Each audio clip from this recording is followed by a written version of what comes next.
عبدالستار ایدھی کو Nobel price نہ ملا، لیکن ملالہ یوسفزئی کو نوبل پرائز صرف اس لیے دے دیا کہ وہ اسکول جانا چاہتی تھی۔ ایسی تو لاکھوں بچیاں اسکول جانا چاہتی ہیں، اس میں کیا خاص بات ہے؟ بلکہ اس کے ساتھ بھی طالبات اسکول جا رہی تھیں اور زخمی بھی ہوئیں۔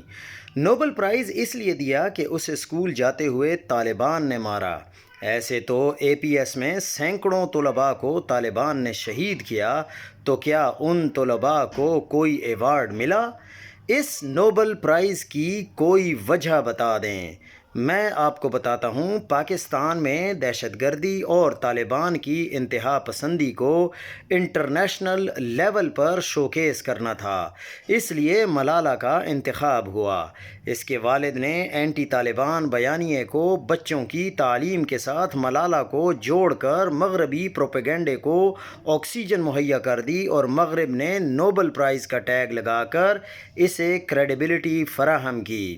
آج وہ مغربی معاشرے کی اقدار کے مطابق کتاب لکھتی ہے۔ مغربی معاشرہ طالبان کی انتہا پسندی اور پاکستان میں دہشت گردی کے شو کیس کو خوب پبلسٹی دیتا ہے، اور وہ اپنا لباس بھول کر مغربی لباس پر آ جاتی ہے۔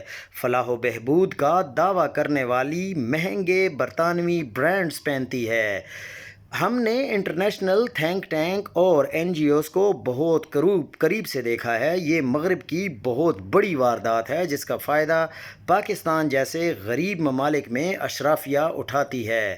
کہوٹہ میں بریگیڈیئر جاوید ستی کا تعلیمی ماڈل دیکھیں، جس میں ہزاروں بچے اعلیٰ پیمانے کی تعلیم حاصل کرتے ہیں۔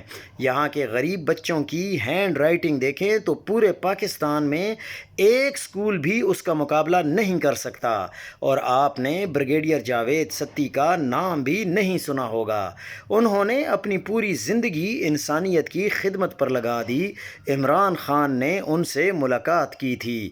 آپ ملالہ یوسفزئی، ایدھی اور بریگیڈیئر جاوید ستی کا ضرور موازنہ کریں اور اپنی رائے دیں۔